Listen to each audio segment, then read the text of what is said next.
was not supposed to be here. There was supposed to be some anchor requesting, the chair, the panelists should come to the dais and also doing nice hosting, but they were not there. So again, you have to see my bad face.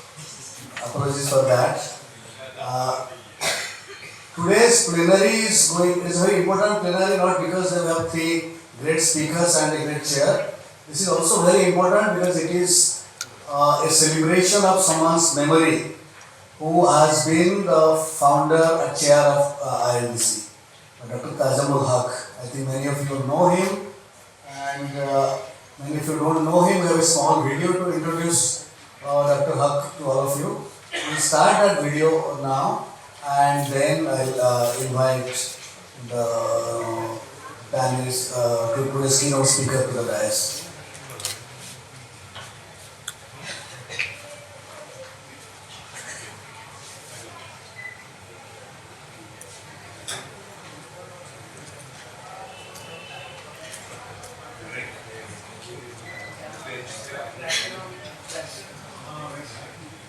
I'm quite happy in the sense, not just because a lot of good response, sort of active participation of all those who are present here, but this is nowhere inferior to the kind of discussion in terms of quality of I think that gives us a lot of satisfaction, I think. Born in a small village in Murshidabad, West Bengal, Dr. Tajamul Haque's story began amidst the fields and mud paths of rural India.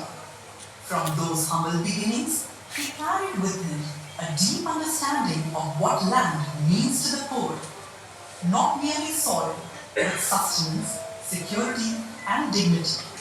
He often said, "For my mother, her homestead plot was her world, the space where our meals grew and our dreams took root."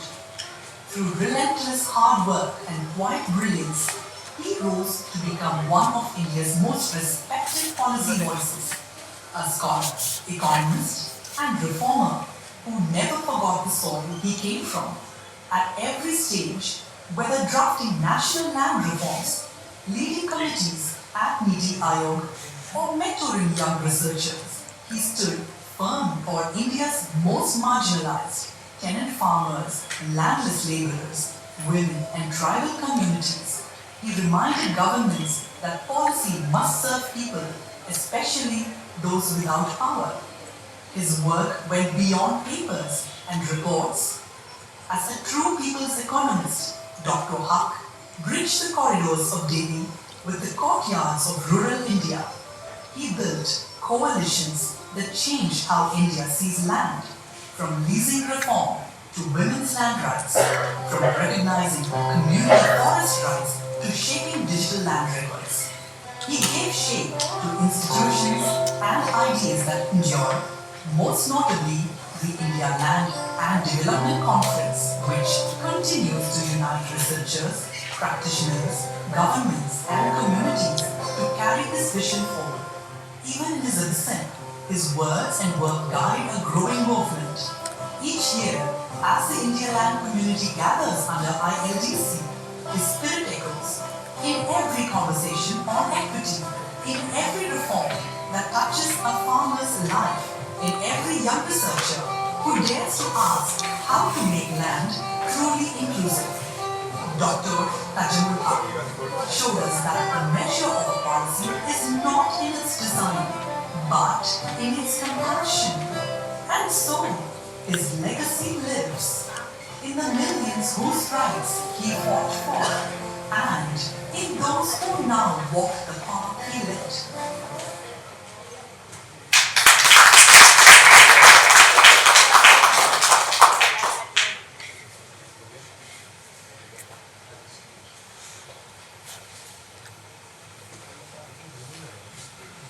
With Dr. Haque's blessings and leadership, we started this journey in 2017, where it was a 2 days event of about 150 people in Delhi.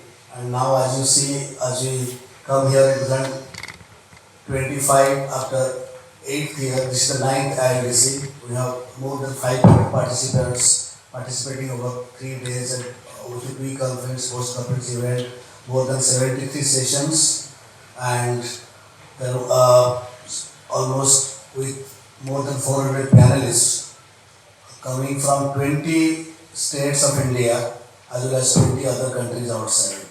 So this is and if you look at the topic land, this is a big celebration. And as Mr. Sudhanshu was telling yesterday, it is not that land which is discussed in government offices when male people, only male members are there and technology is discussed, but it is a land which is discussed in a colorful history with a lot of women and a lot of diversity.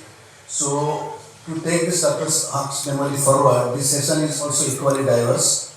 And as you will be seeing, listening to the keynotes by this panelist member, I just take the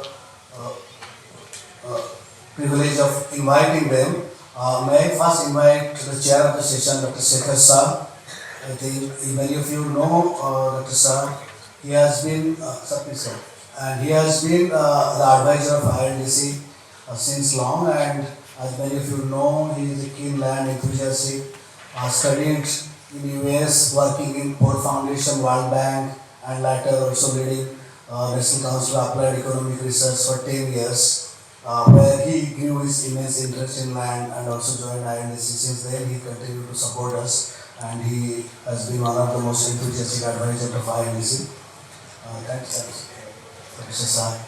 I'll also invite, I think there's a formal introduction of all the panelists which will be made by the chair, but I'll just I started inviting my friend Dr. Deepak Roy, who is who has come all the way from the University of Minnesota. He's a young professor, but don't go by his black hairs and youth. He has published well in nature and science, and he's one of the highly published guy with a lot of thousands of citations, and he plays with numbers. So he'll be sharing some excellent data from American land issues.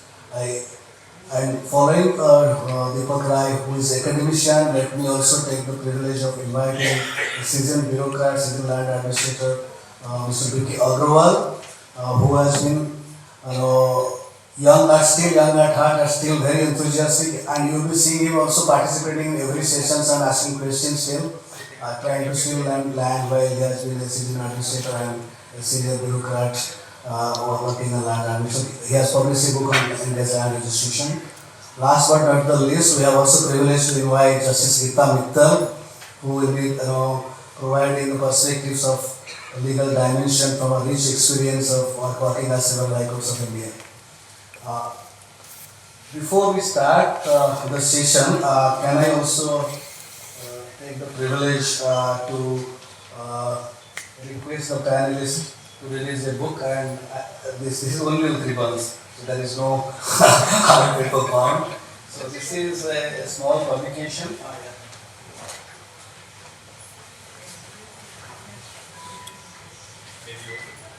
Yeah. So there is no video for that. So this is a book which talks about a review of community and carbon rights in the context of India. As all of you know, carbon market is coming up in a big way, and what the rights communities have. So this is a small research undertaken by Land Fact team. Anjali is there, Anjali Agrawal, who did this research. I think she's somewhere sitting here. Thanks, Anjali. So yeah, this report is available for some limited copies for distribution, and more copies available online. You can have it. With this, can I hand over to the chair, please?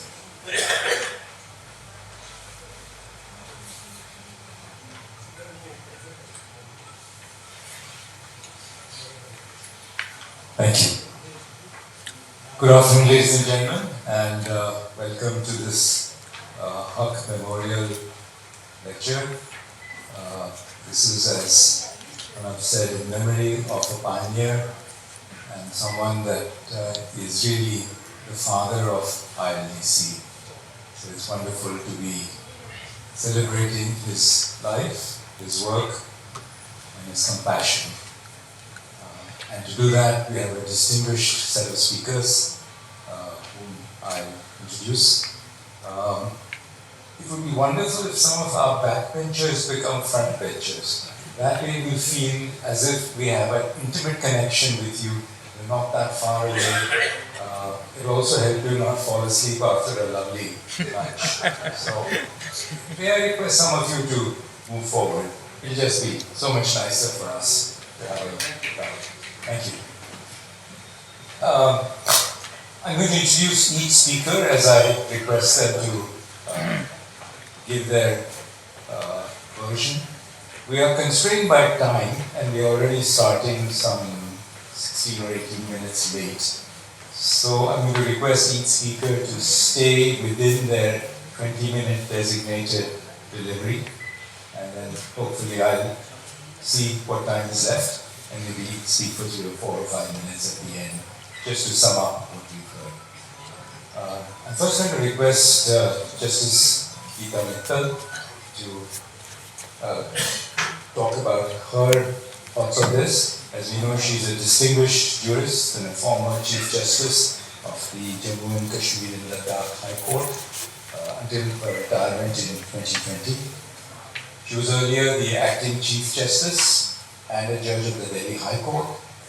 She is recognized not only for her legal practice, but her focus on making the legal system simpler and far more accessible to the common person. And her work on judicial administration is well known.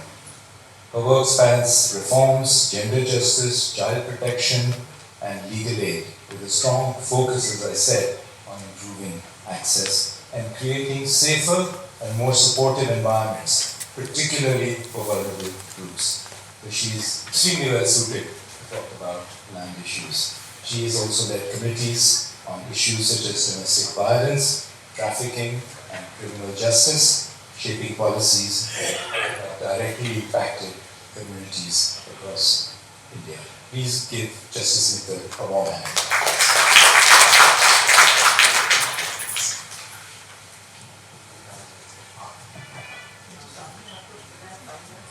I will.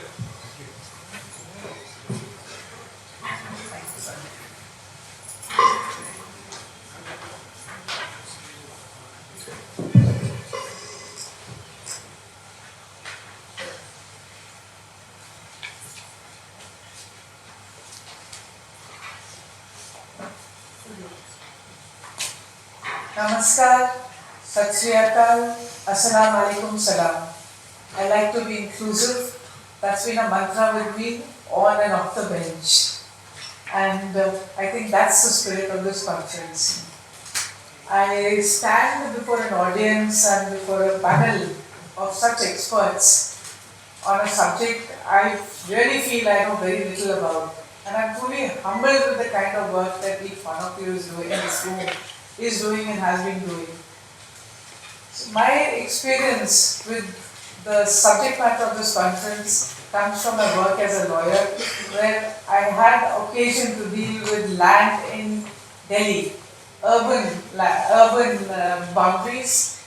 As a standing counsel of the Delhi Development Authority, I was a lawyer for 23 years, and I was a standing counsel of the Delhi Development Authority for about 8 years.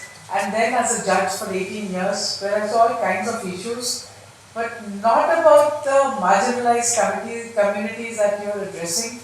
There are two very deep instances of displacement which touch my heart, and I don't think I have the time to relate to them in this session, but in the evening I will tell you about those two cases. One is the outcome of the demolitions in the Turkman area post-emergency, and the second stems from the displacement of Kashmiri Pandits from Kashmir, who were government servants, shifted into government accommodation by virtue of their transfers to safe places all over the country in the late 1980s and beginning 1990s. And when they retired, they were asked to vacate their premises and faced eviction orders under the Public Premises Eviction of Unauthorized Occupants Act. Now, this was the kind of displacement in urban India, which I'll tell you about in the evening. But I have penned down a few notes. I'll speak from them. I'm limited by time. So I have requested Mr. Shekharji to kindly warn me when 5 minutes are left. I'll leave the rest of my written text, and hopefully Pranav will bring out another publication, taking out some papers which is the outcome of this conference.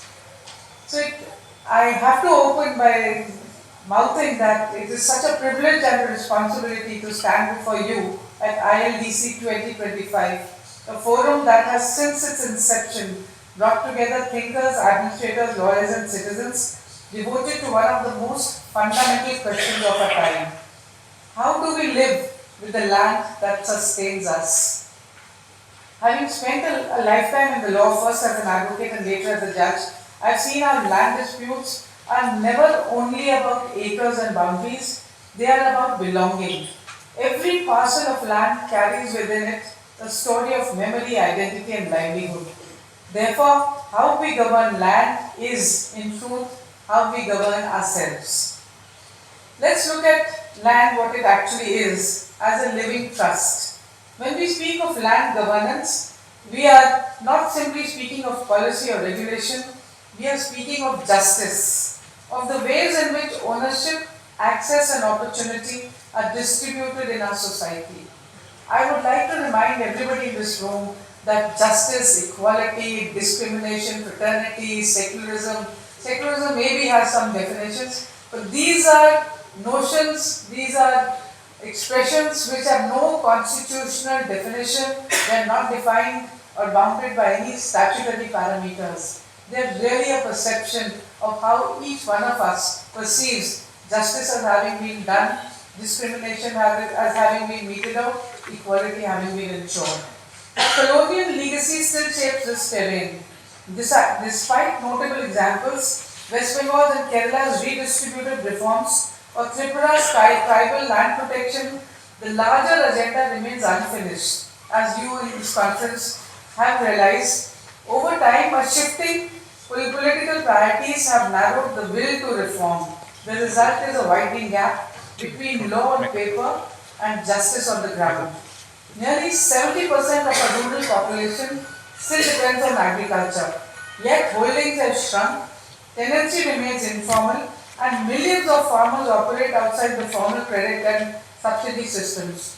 In case after case that reached my court, I saw how unrecorded tenancy and land rights turn human beings into shadows, their existence real in life but invisible in law. It reminded me that reform cannot wait for convenience. We cannot protect what we do not acknowledge. In a case filed by Delhi Towers Limited, I had struck down unauthorized construction and development proposals that violated sanctioned plans. The principle was clear: unrecorded, unregulated regulations corrode the very architecture of law governance. We in urban India are seeing in city after city, master plans are framed, populations acquire rights in land, and thereafter master plans are randomly amended, giving no credence to the facilities, amenities, or the human rights of the people who have lawfully occupied and constructed. The same logic applies to agrarian reform. Without legal recognition of tenancy, poor will continue to live at the mercy of those more powerful. The question then is one of moral prioritizations. With finite judicial time, finite administrative capacity, and finite budgets for land records modernization, where must our attention call first? Surely on those whose need is most urgent, the landless and the excluded. Here we are talking of recognition of land rights. I was not able to compel even digitization of records of the Municipal Corporation of Delhi, which is so urgently needed. If those records were digitalized and put in the public space, there would be so much accountability in urban Delhi even, or urban India. You see building plan applications languishing for years together, so many allegations of corruption. All that would fail if how a file is processed, how an application is dealt with after it is made, is put in the public domain, how much transparency and accountability there will be in the system. So what about the commons, and where do they stand under the constitution? Beyond agriculture lies the larger story of our commons: forests, water bodies and community lands. These have for generations been stewarded by tribal and indigenous communities whose relationship with nature is one of guardianship and not exploitation. Many of you are familiar with Delhi, would have heard of the Serif farms, where there has been large-scale illegal encroachments and unauthorized occupation. While I was acting Chief Justice of Delhi High Court, a bench led by me had ordered demolition of an unauthorized road through a protected forest and directed strict enforcement of fencing. I did not pass that order to oppose progress, but to remind ourselves that private convenience cannot override constitutional duty. Article 48A under the Directive Principles of State Policy places upon the state and through it on each one of us the responsibility to protect forests and wildlife. I have often said, and in many judgments, that damage to the environment cannot be undone. The cost of that failure is borne by generations yet unborn. By an order in a case which was titled Kaushal Kant Mishra, we had halted felling of 15,600 trees for a housing development project in South Delhi. The bench had directed the government to reassess environmental clearances and adopt sustainable development measures for the project. These are not abstract ideals. They are grounded in the lived experiences of millions who depend on forests for life and identity. The 5th and 6th schedules of our constitution recognize precisely this, that certain lands are not merely economic assets, but civilizational trusts. Article 371 extends these protections to Nagaland and Mizoram, while Panchayat Extension to Scheduled Areas Act 1996 ensures that no project proceeds without the consent of village councils. The law therefore already recognizes indigenous stewardship. Our task is to ensure that governance honors it, and that is what most of you in this room are doing. In Jammu and Kashmir, I had occasion to examine a law which was titled as the Jammu Kashmir's Roshni Act. Roshni because the purpose of the act, the aim and object of the act was ostensibly to facilitate financing of the power projects of the state. But what it was actually doing was that vast government land, forest land, was illegally transferred to private entities. The CAG report had said that 126 lakh crores of public money had been squandered under the shield of this act. We had declared that this act as ultra-vires and unconstitutional and against the doctrine of public trust, directed the government to retrieve all land transferred and enforced land transferred under the use of this act, and also directed a CBI investigation. Basically what was held was that state land cannot be privatized under political or administrative discretion, and governance had to conform to transparency and equity. We also have to look at the issue of the shift movement from carbon transition to carbon justice. As the world moves towards renewable energy and green transitions, India has made bold commitments. Net zero by 2070, 500 GW of non-fossil capacity by 2030, and 50% renewable energy use. But let us also ask, where will the new infrastructure to meet these commitments stand? Solar and wind farms, hydrogen corridors, transmission lines all require land, often vast tracts of it. If we do not plan equitably, the climate transition could easily become carbon colonialism, a new wave of dispossession in the name of and shield of sustainability. We must ensure that green projects do not trample over the rights of those who have protected these landscapes for centuries. Free, prior and informed consent is not merely ethical, it is a legal imperative under international law, and we must recognize this and ensure this in our governance scheme. To ignore this would be to replace one form of exploitation with another, this time cloaked in the language and of virtue. Let us now look at what I may call the urban paradox. India is urbanizing at an unprecedented pace, 37% today, projected to reach 50% by 2050. Cities which occupy barely 3% of our land already produce over 60% of the GDP. Yet, every skyscraper hides a paradox. For For every building that rises, a community is often pushed aside. In a case brought to the court by Sabyasachi K. Sahai, the Delhi High Court had reaffirmed citizens' duty to respect planned land use. But planned development can and must never become planned exclusion. Master plans often erase the lived realities of those who actually build the cities but cannot afford to live in them. We in urban India label a slum as an act of misuse. We label a hawker as a trespasser. What does somebody who brings a basket of guavas or apples or oranges, peddle them during the day and leave in the evening when all the office goers have left? Where does he claiming any rights over the land?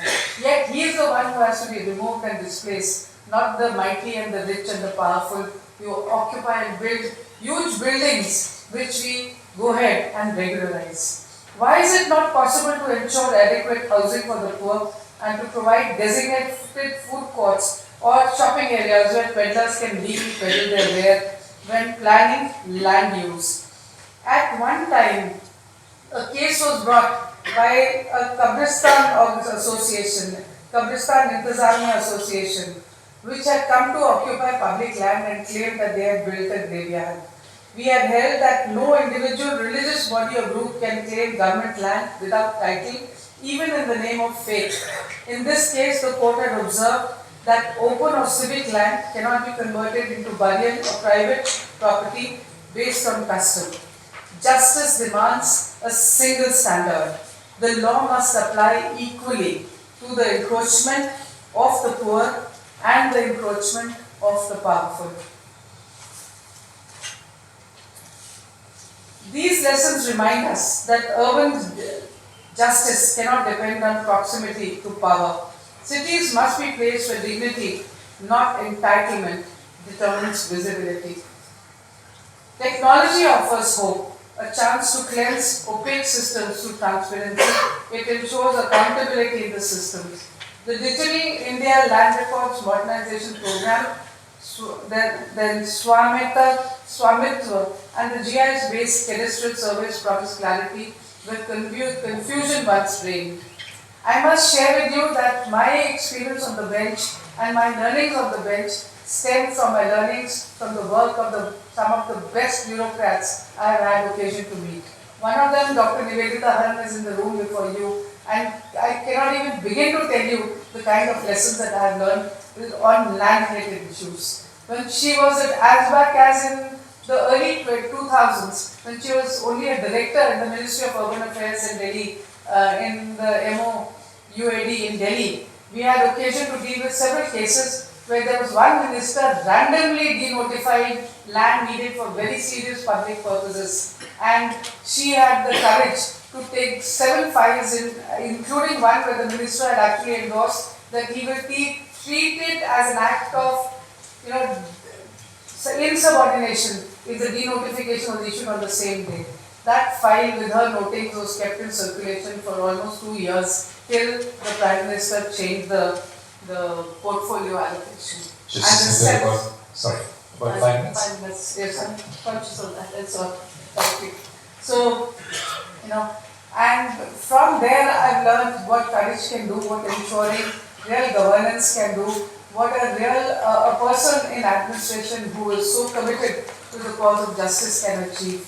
And then when I had occasion to look at the Dal Lake, the pollution in the Dal Lake in Srinagar, so I was going to I've talked about GIS-based cadastral surveys. We actually had occasion to use them because a committee of which Dr. Haran was a part and had advised us to pass an order for this kind of cadastral survey. And we came across the rampant encroachment all along the boundaries of Dal, which led to unauthorized constructions, no sewage plant, and everything coming into the Dal Lake. But digitization is not magic. If we merely scan old injustices into new systems, we will have automated inequality. Transparency must mean public visibility, records open to citizens, accessible online, and verifiable in real time. I have seen in courts how opacity breeds abuse. discretionary gatekeeping by officials, missing files, delayed permissions. But when procedures are clear and data public, power shifts, however slightly, towards those most vulnerable. Digitization must therefore be a tool for democratization of governance and not its substitution by code. Courts have held that public purpose outweighs individual claims and held that declaration of public purpose by the competent authority is conclusive and not subject to judicial review.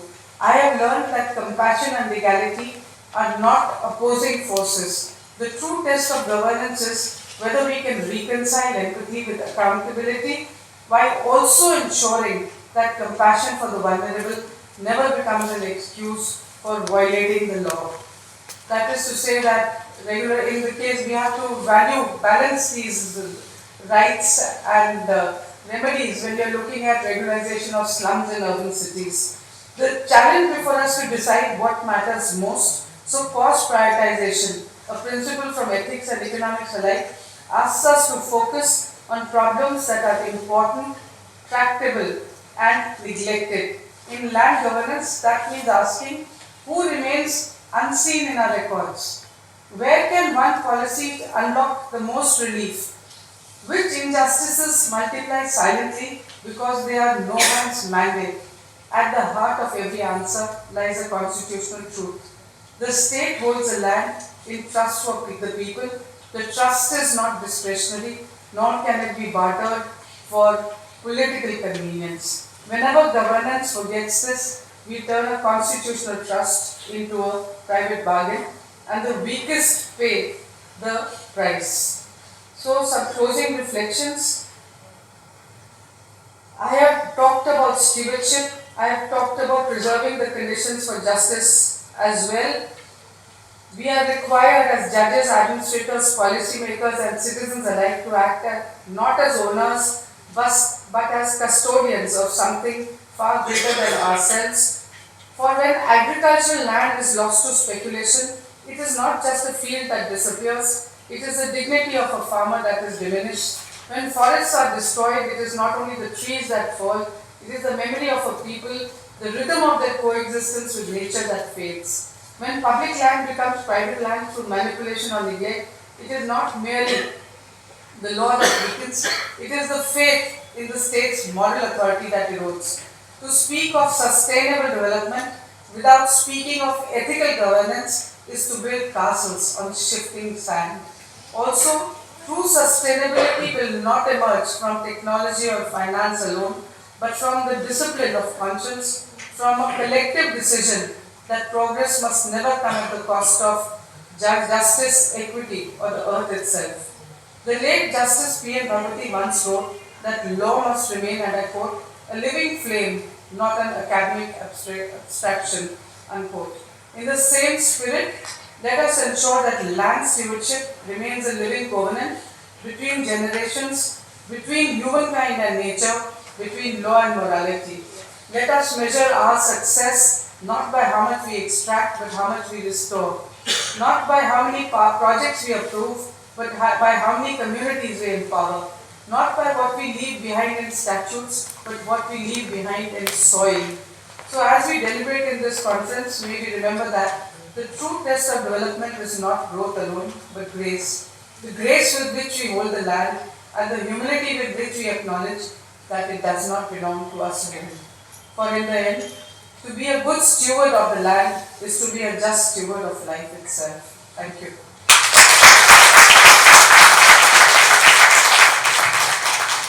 Thank you, Justice Mittal, for that powerful reminder of our role as guardians of the legacy that is to be left behind. I won't make any lengthy remarks in between the deliveries simply because I want to make sure that we have enough time for them.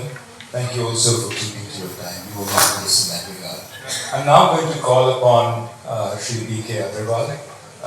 B.K. is a former IAS officer of the Himachal Cabinet, served as Secretary in the Government of India in the Ministry of Personnel, Chief Secretary of the State of Himachal, Land administration has been his passion for a very long time, and is frequently sought for his views on what is needed to be reformed. Haque was the chair of the expert committee on Swadhyatva, guiding the Ministry of Rural Development on the implementation of this pilot scheme. He is the author of a book, Land Registration, Global Practices and Lessons from India and Other Countries. He looks at 4 European countries and the US and Australia in that very profound book. And his law, Land, Law and Administration, is sought after by many for his views on land governance in India and other countries. Mr. Victor.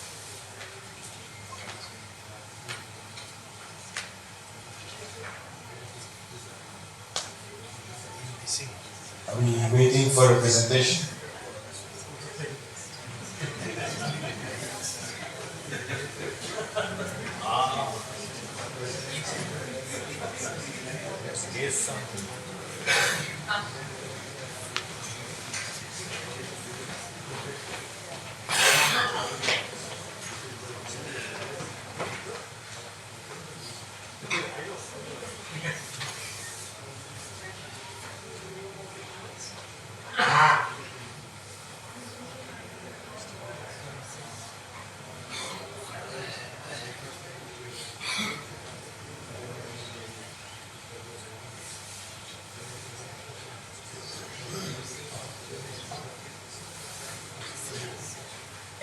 Thank you, Shraddha. Professor Shekhar Shah, other distinguished speakers on the dais, and all the participants of this conference.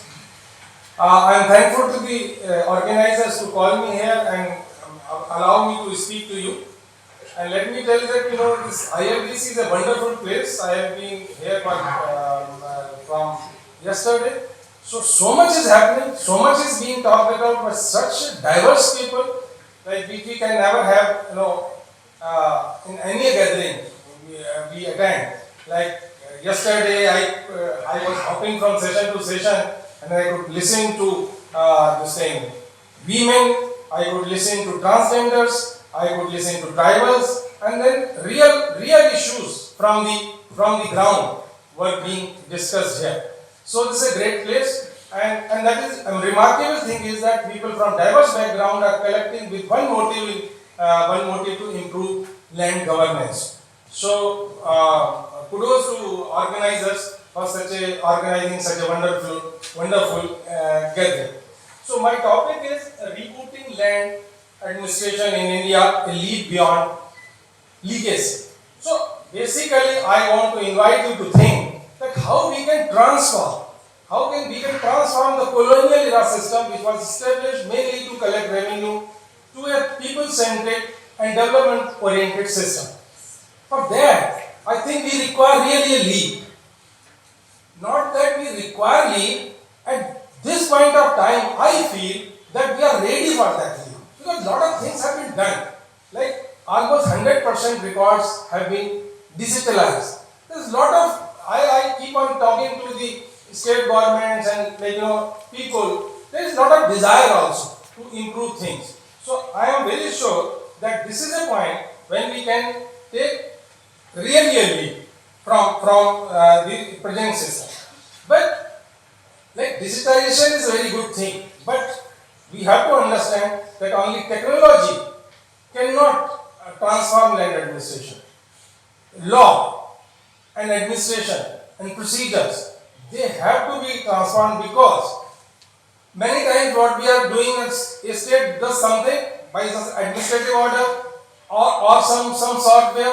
Naturally, if person disputes that, it will be struck by the courts. So that's why I would emphasize that how to improve the system, we have to focus on law first, and then technology should implement it. So just to begin with, I will briefly say that in India, land administration has two subsystems. One is deed registration system, and the other is the record of rights system. So, what does deed registration do? Deed registration basically records transaction. It creates records of transactions. Registrar does, what does he does? He identifies the parties, he confirms from them whether you have really executed this document, then he issues a registration certificate, and then he keeps a record for future. Nothing more, nothing less. This is the only job of, he does not question the legality of the transaction because the law does not provide for it. What is done in the record of rights? Record of rights basically that has cadastral maps. Parcel wise record of ownership is maintained. Because of cadastral maps, the revenue officer can demarcate the boundaries also.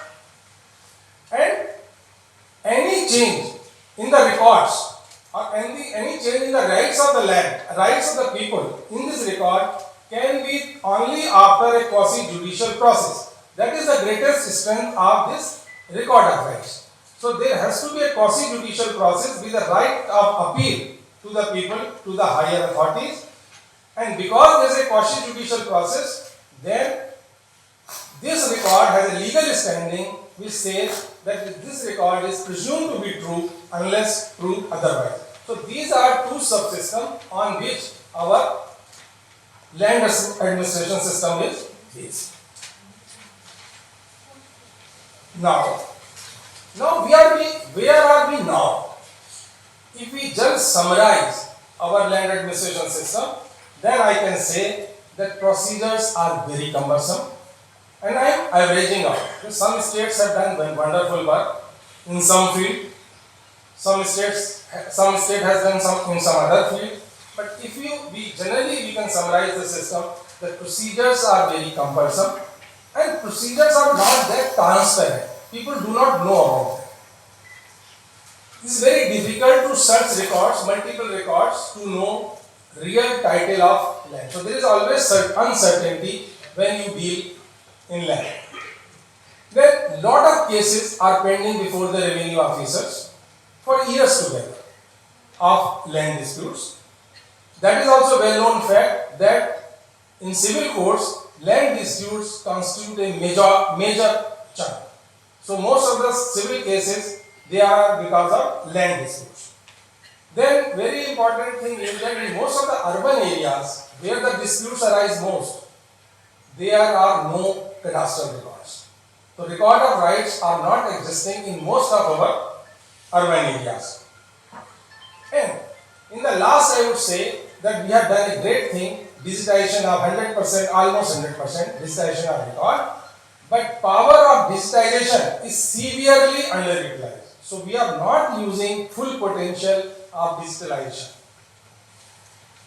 So where we would like to reach,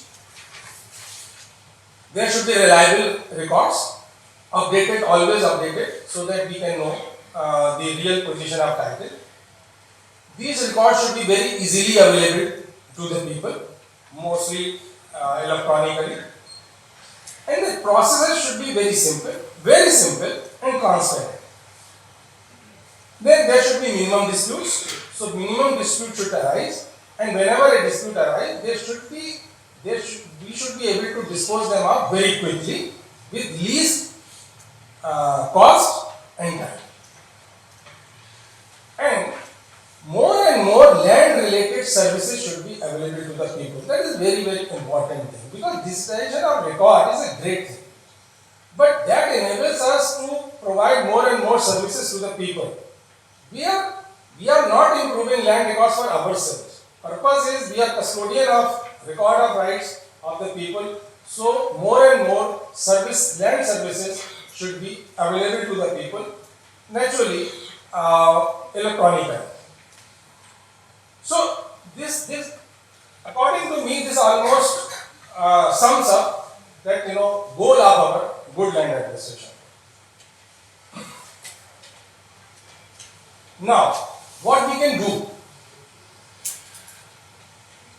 What I told in the beginning, that I feel that a leap is possible, because now we have done a lot of groundwork and there is a lot of demand among the people to improve things. Department of land resources also very proactively, and last few years I am seeing that they are proactively working towards it. Recently a draft land registration act has been circulated. After 100 years we are thinking of changing our land registration act. It's a great thing. Then there is a committee which is advising the state governments to simplify the revenue code procedures. I understand that they are drafting a model land revenue act also. Then after the geospatial policy 2022, there is a directive in the geo policy that land data should be shared among the government department as well as with the private players. So the Department of Land Resources is working out on the Indian standards for sharing geospatial data. So what as I heard in these 2 days in this conference, lot of the states have taken very progressive steps to improve land administration.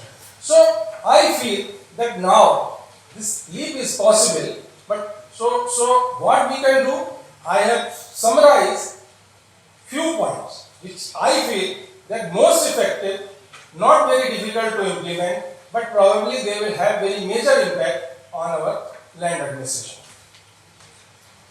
So first thing is registration. Registration, every property transaction must come in the records. I think this is the minimum requirement in 21st century. Presently, what is the position? Presently, our Transfer of Property Act prescribes only certain kind of transfers like sale, gift, mortgage, then lease more than 1 year to be executed in writing and registered. All other transactions can be oral also. Even those transactions which are in writing, Registration Act provides many exemptions. So many documents which affect land rights may not be registered. So this situation I think has to go away. According to me, there should be a very sweeping amendment in the Act that no transaction which affects rights in the land in any way can be, every transaction which affects rights in the land must be in writing and be registered. So this is the very important thing. And more than that, probably registration of pending litigation. Some way has to be found out, registration of pending litigation. Because that is a very important thing, because that has implication on the rights of the purchaser. Supreme Court in 2011 in Govindamal case already has directed or suggested the central government to make an amendment in the Transfer of Property Act. Maharashtra and Gujarat already have this kind of provision. So I think somehow it has to be incorporated in the Registration Act or Transfer of Property Act.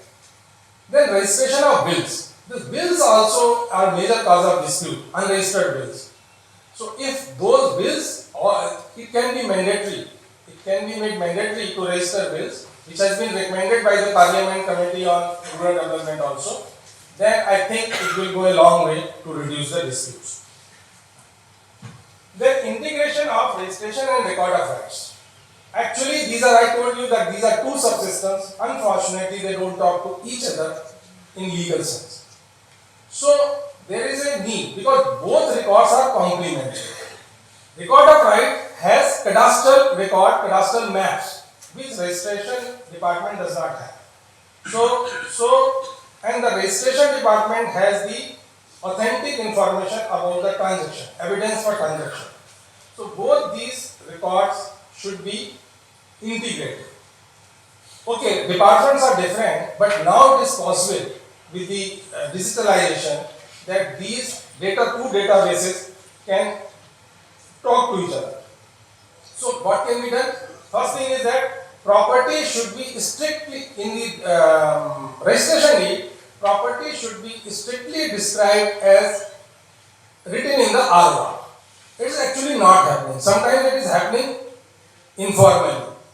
In urban area, it may not be happening because record of rights are not there. But this provision should come in the Registration Act, so that there is a clear and unique references in all the deeds, and so you can relate the a record of right with them. Second thing is that whenever there is a partition, there is either a share in ownership is being sold or a part of plot number is being sold, division should be made before the deed is registered. If that is done, then if these two things are done, the property is described strictly as ROA, as written in the ROA. Second thing is that pre-registration division of the property, then there is nothing required during the nothing required to verify during in the mutation procedure.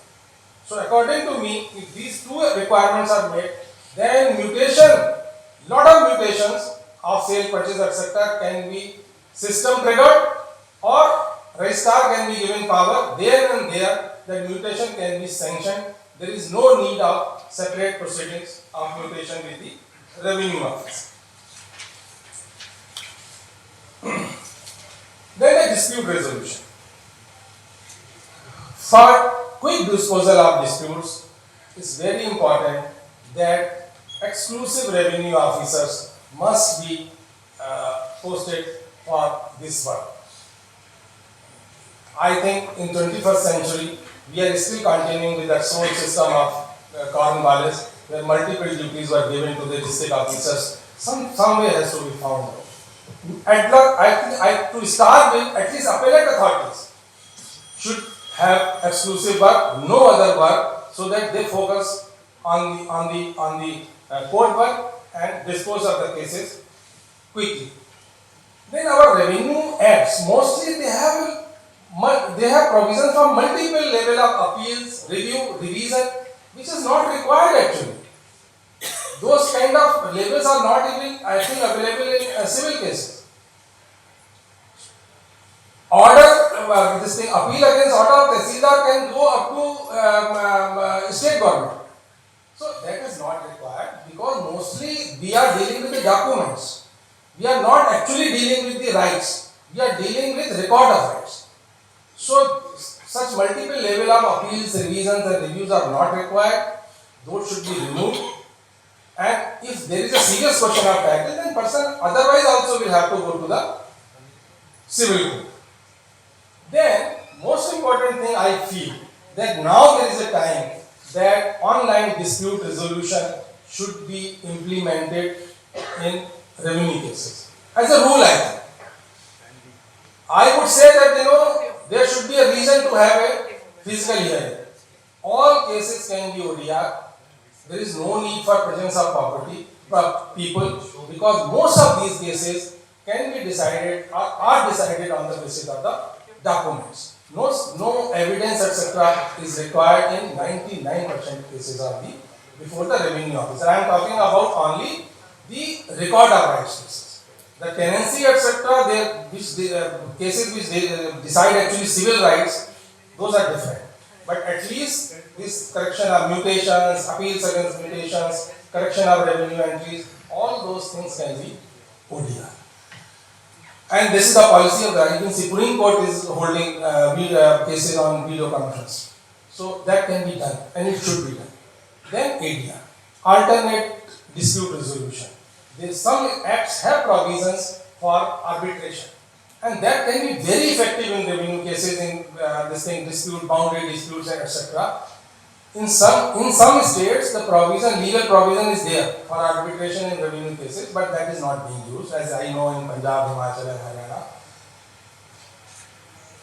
If that kind of provision is not there, I think it should be made in the revenue acts, and we should encourage arbitration, which can this sort of dispute quickly. Then, record of rights in urban area. That is very important thing. It has been neglected for too long. It is very encouraging that now DOLR, Department of Land Resources, has accepted that comes within their jurisdiction, and they have started financing the state governments to make these records under Naksha scheme, but still it is at the pilot stage. What I feel that is the urgent requirement, but if we can create records with drone flying everywhere in whole of the country in all cities, very good. But I feel that even a cheaper and quicker way is there. We can create base maps on the basis of satellite imageries without exact boundaries. Those on that we should start working. At least we can give unique identity to every parcel of land. And whenever some registration takes place, then a special survey can be carried out, drone survey, very exact survey.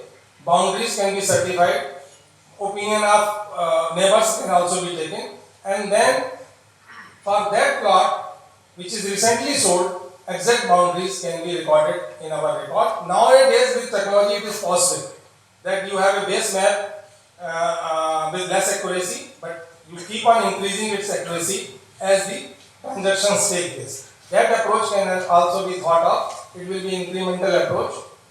It can be done quickly and with less cost. And another thing is that urban records should be the responsibility of the municipal authorities because they have an interest in maintaining that record because they get property tax.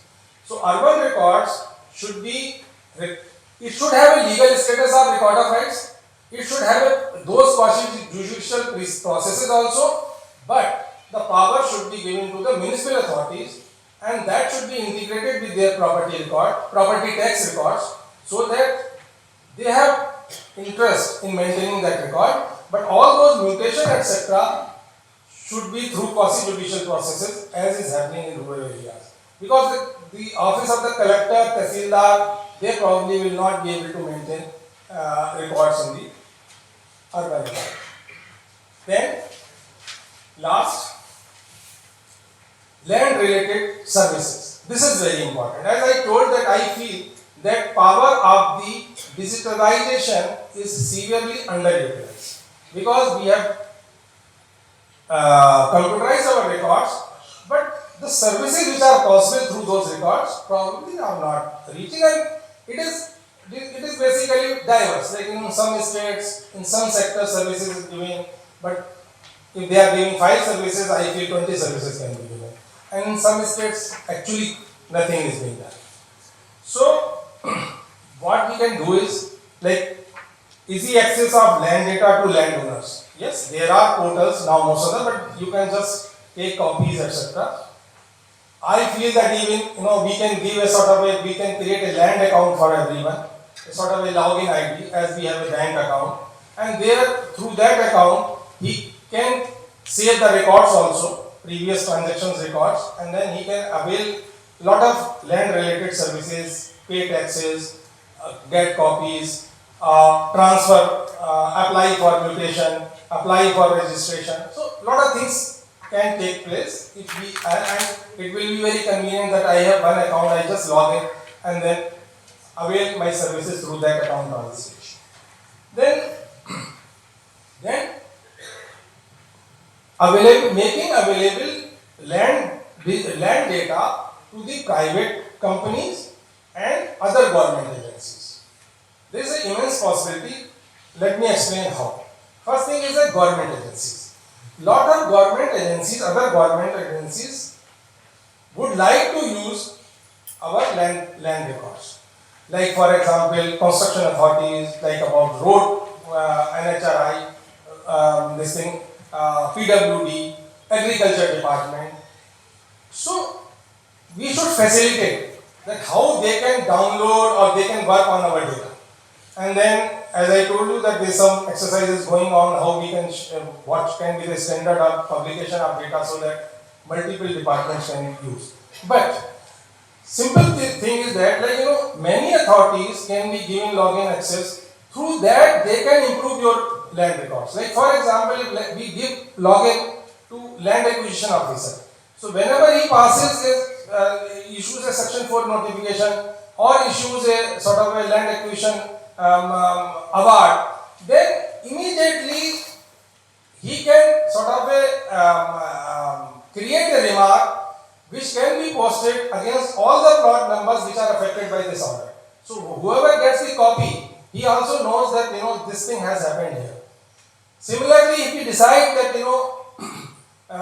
pending litigation should also appear somewhere in the land records, then probably the login ID can be given to the registrars of the court, and as per direction of the court, that immediately the entry of petition can be made and it can be linked to with particular plot number, and that thing can come. Banks can create charges.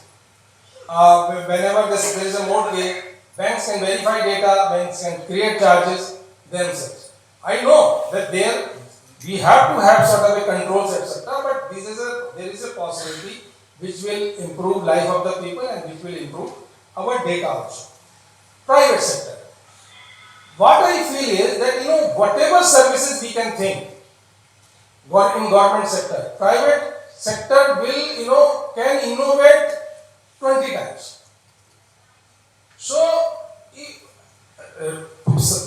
services to the people will really improve if we allow private sector to easily approach our data, but yes, with control, with discussion, whatever, without any violation, without any possibility of any manipulation of data. But if it is allowed, like we had a session today and this PropTech companies, they are doing wonderful job for providing services to the people. But there are immense possibilities which can be done. So we should make our records accessible, easily accessible and participatory. Then electronic conveyancing. Electronic conveyancing is a concept which I won't say that it is widespread in the world, but still many countries have adopted it.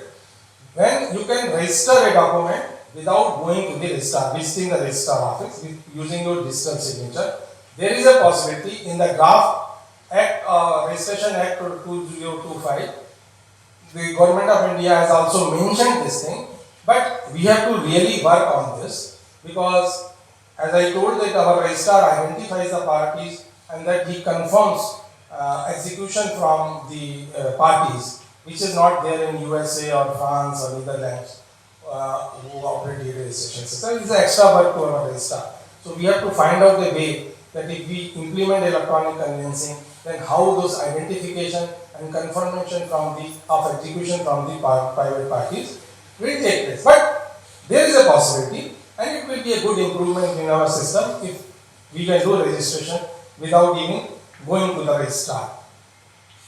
I feel, though many would immediately react to it, I feel that even our land registries can be run much better way by participation of the private sector. Let us see, we can see the passport offices, how much they have improved in last 15 years. So registration is also a very, very routine process.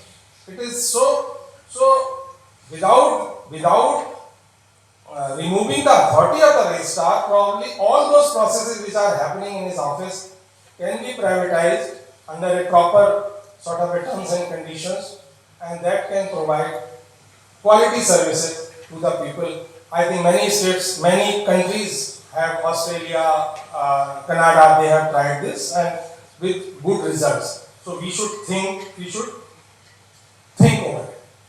So with this I end. I have tried to be very, very brief in this manner, in this presentation. But again I would say that there is a need to transform our land administration.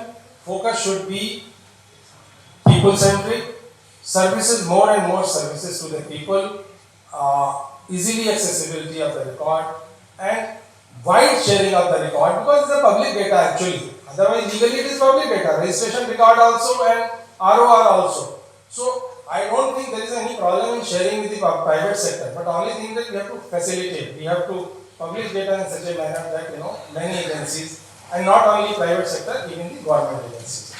So thank you very much. Thank you very much. Thank you, Vicky. I suggest you come down here so that we can see the slides. Let me now introduce the last speaker for this session, Deepak Ray. Deepak, why don't you proceed, and then we'll sit here so that we can see your slides. Deepak Ray is Senior Research Scientist at the Institute on the Environment at the University of Minnesota in the United States. His work focuses on global food security and the environment. And it's analyzed through multiple disciplines, but with data science at its core, where he works on creating new data sets and methods to expand the scope of his research. Among the questions he's explored is productivity growth in crops, rising food demand and tracking it, and how climate change impacts crop yields. We're going to see today a very unusual exercise that he and his colleagues have conducted in creating an amazing database of parcels in the United States, and that allows him to think about the different countries that are actually coexisting in this one country. Thank you for the introduction. मैं पहले सब लोग से माफ़ी चाहूँगा जिन लोगों को अंग्रेजी समझने में थोड़ा मुश्किल हो सकता है, स्पेशली मेरी तरीके का अंग्रेजी जो कि ना कि इधर का है ना कि उधर का है, समूह बीच का है. So sorry, परंतु जब after the presentation आपको अगर कोई प्रश्न होगा मैं हिंदी, बांग्ला और नेपाली में उत्तर दे सकता हूँ. So मैं I'm still continuing. I will now switch to English, okay? So when I was discussing about this slide, I just talked to my brother who is in Australia, and I told him this is how I am designing my slide. US land holdings, a tale of two countries. Immediately, my two nieces who are in class 2 and class 4, who overheard me speaking with their dad, said like, how can a single country have two countries? It does not make any sense. So they vehemently oppose, but I hope that through my maps, you will see that the United States, the way the land holding is, appears like there are two countries in there. So first of all, I like to start.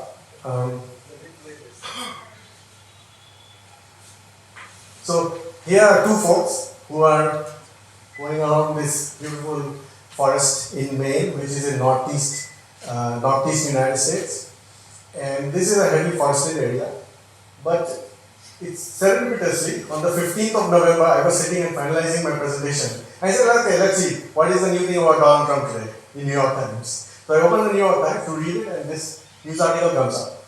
And this news article is about, as you saw, there's folks walking in a trail. That is actually privately held land. So it's a private forest. And in that private forest, somebody, a very wealthy individual, has suddenly bought up that land. And now new road construction is taking place, and they're building fences. So earlier on, it's quite common in the United States, you have private forests, but you open it to public. So you can hike and etc., things like that. But this very high net worth individual is building these barriers so that nobody can walk anymore. And I will ask the audience very soon to guess who that high net individual could be. Just think about it. That person is more rich than Adani and Ambani combined. So this is where they bought the land. That's Bunchakan Mountain. It's just a simple Google Earth imagery, and it shows like dense forests all across. And the person has bought that small piece of real estate. And there's a nice, beautiful lake you saw in the video, and that landing place where people could kayak, boat, and come up and land. They can no longer do it because that high net worth individual has started to do, create huge barriers. And this is a kind of a map which I will expand upon. This is just for that area, and of course there are some holes in it, but there are three main colors in this map.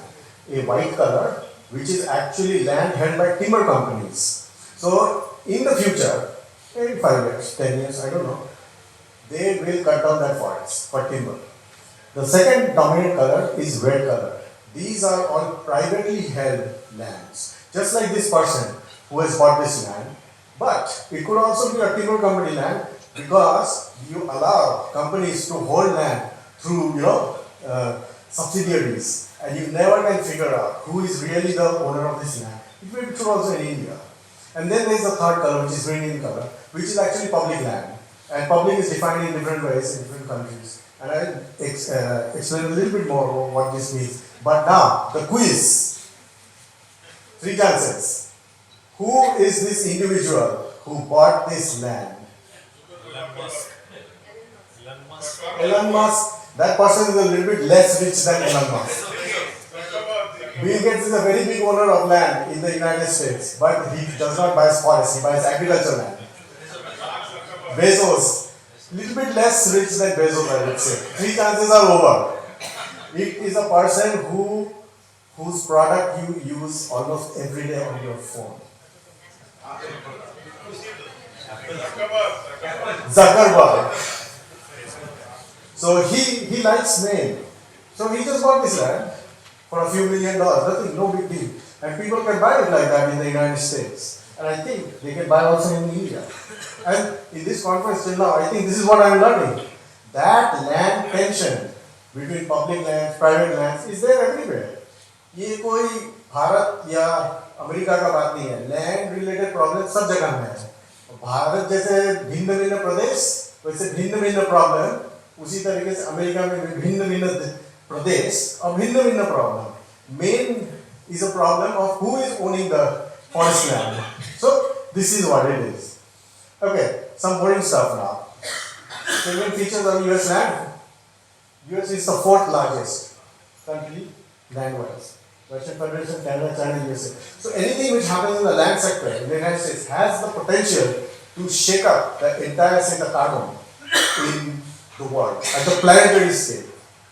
So I'm not going to talk about all of the United States, but what is known as the conus. Generally, when you think about the US map, you talk about the conus because there is an extra part which United States bought from Russian Federation for a few $1 million. Now what? Maybe trillions of dollars because of petrol over there, Alaska. Then there is Hawaii, etc. So I'll only talk about the conus of the United States, which kind of is like 1,900 million acres or so, which is the 7th largest country in the world. Thank you. Good, good. Just check it. Just check it. So, okay. At this point, you just look at this map and you can fall asleep if you want to. I just want you to know this part. There are 3 dominant colors in this map. It's a very simple map. It's a map which is draped over Google Earth imagery. There's a huge swath of red. This huge swath of red is nothing but land owned by private individuals in the United States. So what do you come to conclude after looking at this map? Vast majority of the United States is actually owned privately, and it is a certain location in the United States. Then you have this other part to the west, which is green in color. This is all public lands. And then there are some spots, like in Arizona, New Mexico, which is in cyan color, not cyan colors, blue color. These are all tribal lands. How do I define public land? Public land is owned by, just like in India, public land owned by federal government, state governments, local governments, and related departments. To make the connection with India, you have the defense land. In the United States also, defense land is a kind of a public land. It's a special kind of public land where you cannot go. But it is held by the country. That's what I mean by public land. Then there is private land. It is land which is not held by the country. It is held by individuals, companies, societies, NGOs, Audubon Society, Nature Conservancy, things like that. Then there is tribal land. Land owned by tribal nations, etc. Like Apache Nation, Navajo Nation, etc. So, doesn't it look like this is a tale of 2 different countries? Mostly private and then mostly public. And somewhere in the middle, there is just a massive transition. Kind of a weird shape, transition, but there is a transition. So that's why I said, I asked my nieces, and I showed them the map, but they were still not convinced. I hope you kind of agree with me, that looks like a tale of 2 different countries. This is why it is really like a tale of 2 different countries. If you remove that map, underneath it you see this boundary, and that boundary actually coincides with mountains, the Rocky Mountains. So I'm no historian about land, but I think what happened is people from the east and from the northeast, as they settled Virginia, New England, etc., they moved to the middle part of the United States. They came across the Rockies. Nobody wanted to go up that Rockies and farm over there. So there was a stop, and the worst land became public land. I mean, washed in the sense of like agricultural productivity, and it became public land, and the other parts all became private land. So that's why I say it's a tale of two different countries. So now I've kind of shaded it so you can see why it is a tale of two different countries. So why do we need to study? And I have heard about in the last 1.5 days digitalization a lot. Why did I do it? Actually, Pranava, when you told us to release the report, it has carbon in it. And the reason why I wanted to do is I actually wanted to do the carbon accounting for it. So this is the 2022 carbon dioxide emission from the United States. Just like in India or in China and anywhere else, you have massive release because of fossil fuel consumption. You're driving your cars, heating, whatever else reason. But there is in the bottom a net carbon stock. So you draw down the carbon from the atmosphere to grow the tree, increase the forest, or convert grasslands into forest land, shrublands into forest land. But then you can also lose the forest land to grassland or shrubland, etc. So when we talk about 922 million metric tons of carbon being sequestered in the land use, land cover change and forestry sector in the United States, if all the forests in the United States is owned by privately, then is the country sequestering the carbon, or is it the private individuals who are sequestering the carbon, timber companies sequestering? So it comes back to the same question. I actually wanted to solve that. But when I wanted to solve it, I got stuck because there was no map. Same digitalization problem. In the United States too. Countries bhinna, but problem is still the same everywhere.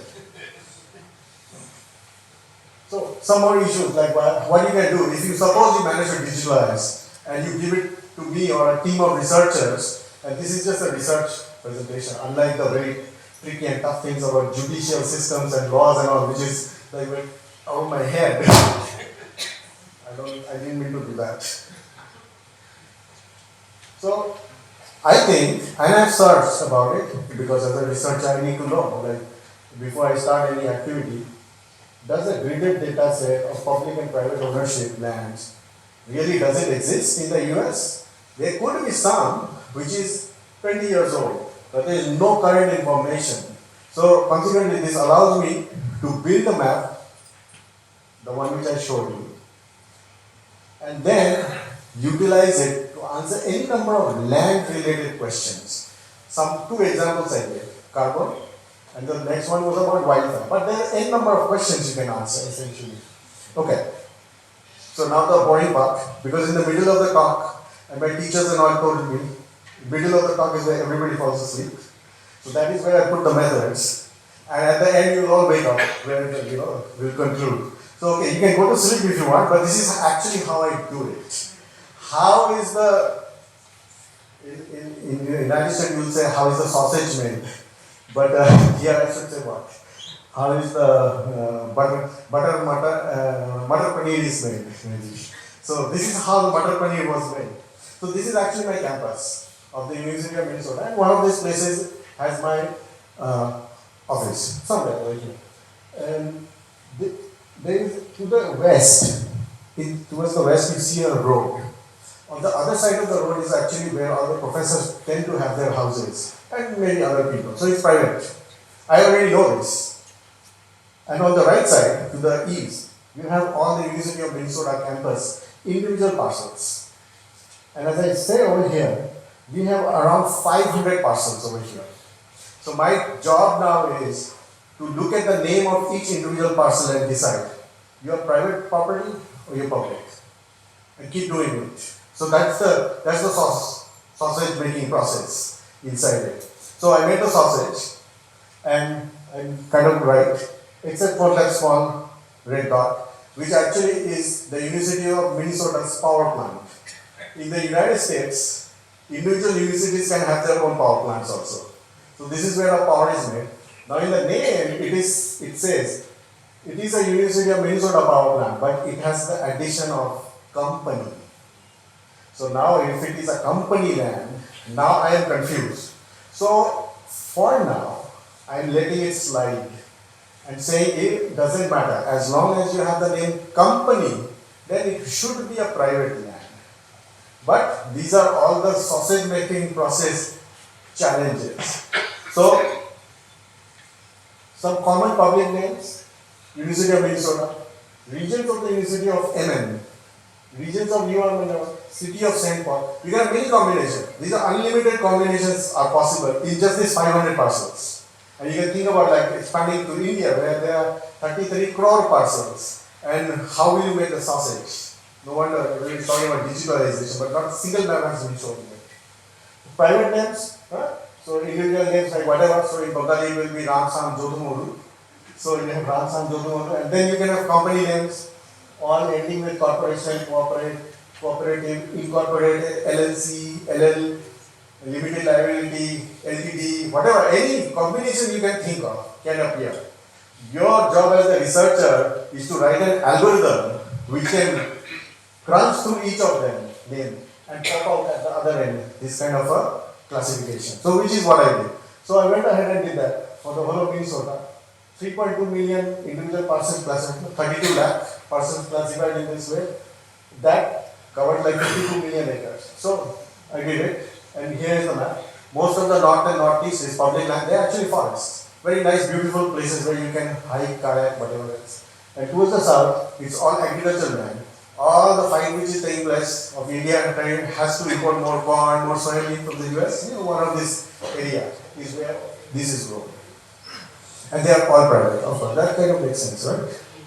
And so I kept repeating the process. I kept repeating for 150 million individual parcels covering 1,900 million acres. So that's like 15 crores. Comes to 6 months done.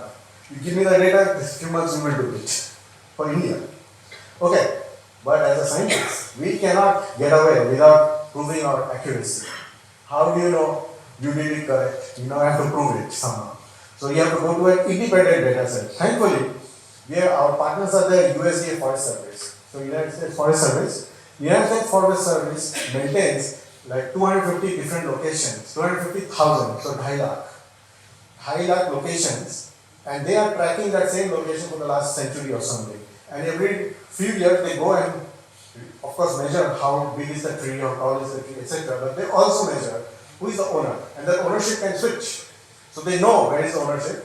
I built my map, so that is like 850 crore parcels converted into grid cells, and then give it to them completely independent because that's a secret database. Only the USDA Forest Service can access that database because it has private people's name. So they have all these non-disclosure things. So it goes to them, they overlay it, and they give me back my accuracy. My accuracy overall is 97%. So of course I didn't do like what I would like 99% accurate. But I'm still working on it a little bit. Before the yesterday's talk, you remember about the FAO person telling like they are going to let everybody know about each country's public, private, and other ownership information. So to beat that, we have 2 months time. We improve our accuracy to beat them before they can do anything, at least for the United States. So okay, some results. And how much time do you have? 4 minutes. 4 minutes. So we will not do too much of results, but I think you already know these land ownership types. So what I will show is like these 2 maps. So you see between the first one, which is all red, and the second one, which in some places turning white. This is where I know they are timber companies. So these are timber company held lands. And then, okay, so what I want to do next, and just briefly about it, what happens to these lands? Is there a difference between this ownership and what is actually the land use or land cover like? Is it more forest? Is it more agriculture, etc.? Things like that. Due to lack of time, we'll just skip a little bit fast and go through. So I have now cut out from this map all the areas which are public land. And I'm only showing private land. And what do you see? Lots of grassland, but what about all the green areas? Vast majority of the United States forests are actually just privately owned. So if you go back and forth, and many of you must have visited the United States, and you can situate yourself in certain locations like Dallas, Fort Worth or something. And urban areas are increasing, but forest lands are kind of very stable in private areas. Now let's go to public areas. And now I'd like to just point out 2 places.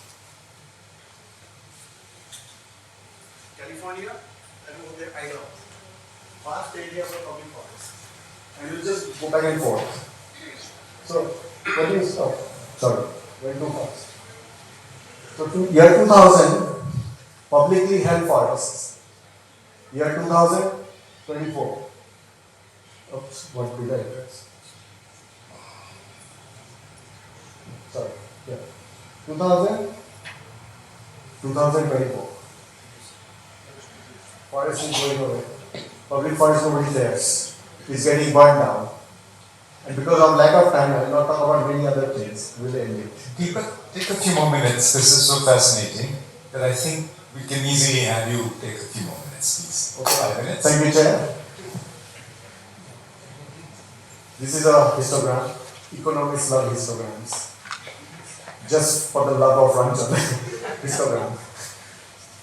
So, you can see vast majority of the land plotted is a histogram problem. Privately owned in the United States. Now let's just plot the forests. A lot of the private lands are not forests, they're cities and agriculture area. Even if you look at just the forest, private land vastly more than the public forest, and public forests are burning down. And this last thing, few other things. So this is how actually the transitions are taking place.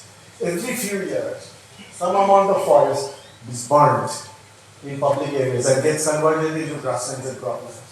And then some of the grasslands and croplands have been regenerated and become shrublands. Then shrublands become forests. But overall, you are losing it. And I will skip to this one because we talked about Idaho. Maybe we'll just talk about California. Let's do California. So in California, you see massive amounts of forest being lost each year and getting converted to grasslands. They are all burning down. And you come closer to like 2016, you see that flow has become even more wide. So huge quantities of forests are getting burned. That same pixel, after 8 years, has burned and whatever has happened has converted into grasslands. So this is the unique feature of public lands in California. And don't talk about the private lands. Now let's talk about the private dominated area. Georgia, capital Atlanta, is one example. See the dynamics. Every year, some forests to shrubland, grassland, they are continuously. What is happening? What do you think is happening to these lands? As foresters and experts who work on the ground, you may be able to give me some answer. I just sit in front of the computer, I can crunch huge numbers.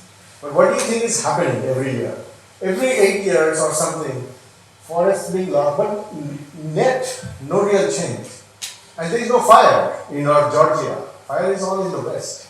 What do you think is happening? Yes, the timber companies and people.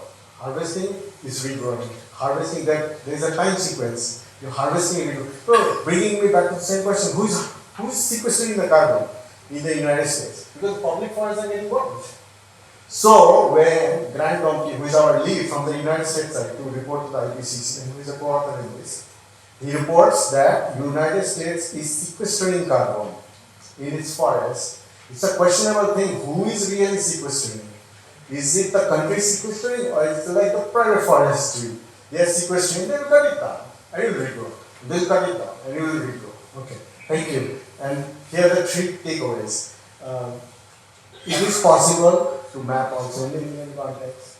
Land ownership is connected to land use, and there are many, many factors, many things you can study, but you have to actually start somewhere. And I keep harking back to the digitalization thing. We are digitalizing it, but I have not seen a single map. We can do it. Thank you so much for your time and attention.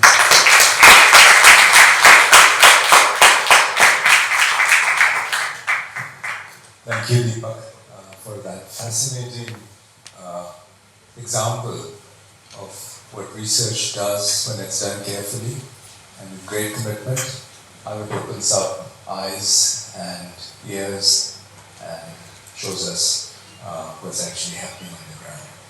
So we started late. If I were to take the full time, I'd go on for another 10 minutes, but I promise Pranav that I will end in 5. I'll just do a quick summary of this fascinating set of conversations that we've had. Maybe I should stand up, maybe not. so that you can see who's actually talking. I don't think we need to go on stage. Do you think we need to go on stage, Pranav? You think so? Isn't that very formal? You want to take a picture there at the end, right? All right. So, may I invite all my guests here?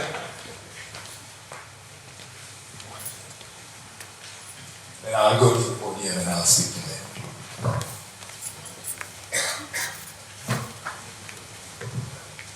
So, very quickly, we first heard from Justice Mittal for her very powerful and reflective remarks based on her very vast judicial experience.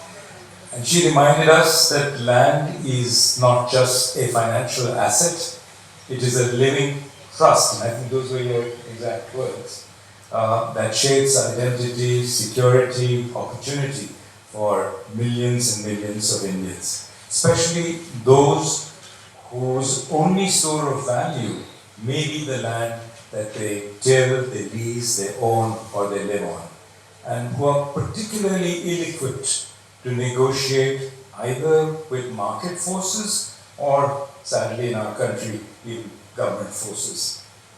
So your remarks remind us that land governance in India is not just an administrative challenge, but a profound question of the dignity of these people and how the state, the judiciary, and the legal profession should ensure justice for them and the proper exercise of constitutional morality. So thank you, Justice Mittal, for inspiring us with both your wisdom and your clear moral stance on this.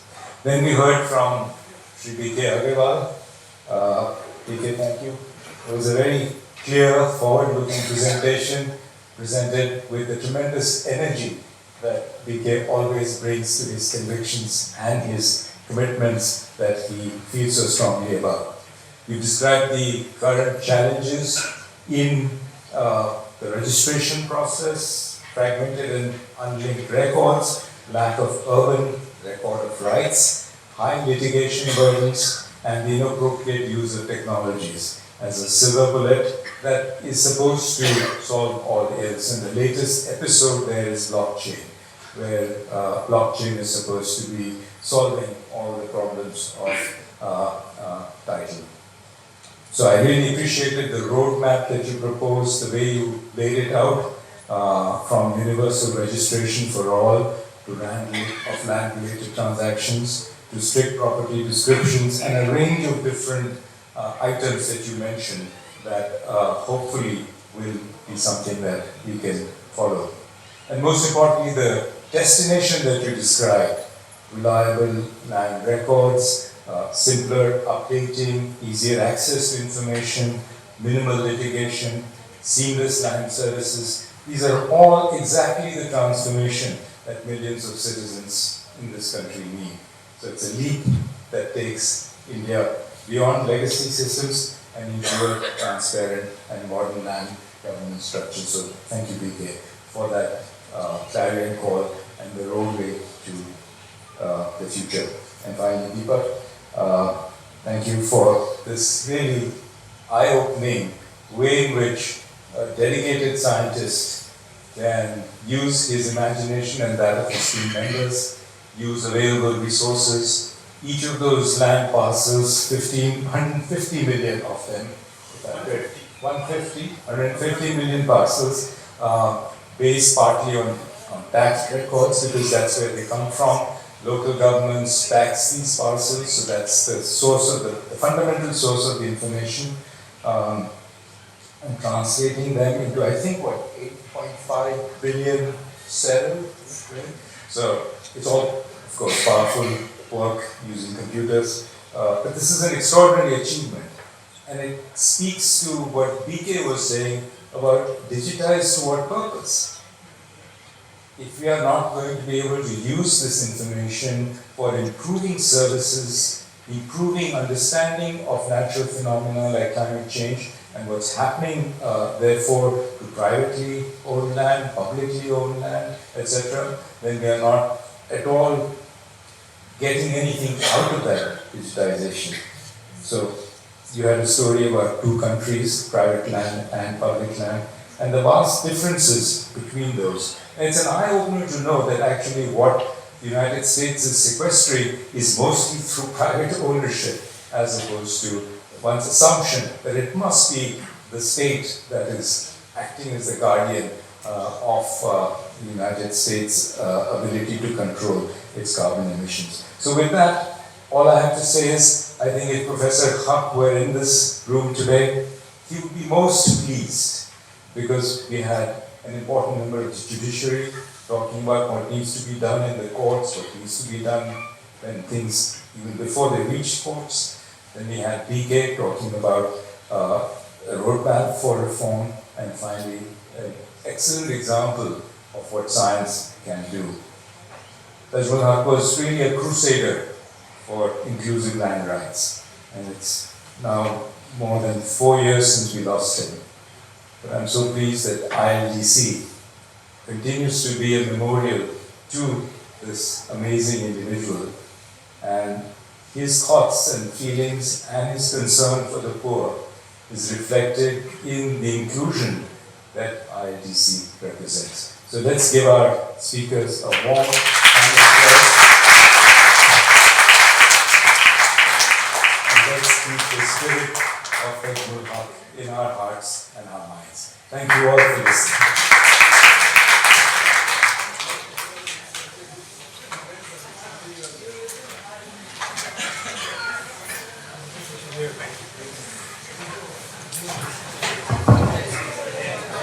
Thank you, Parel.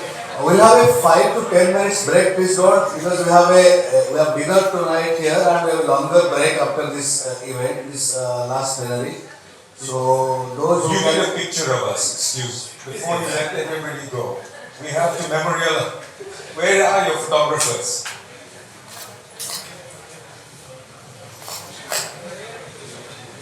Come quickly, otherwise you might winch.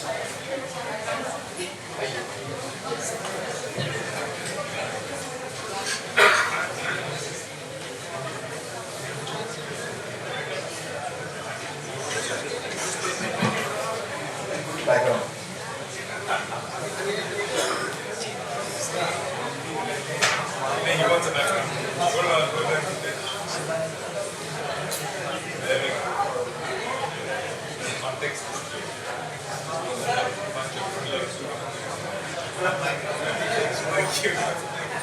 Thank you so much all for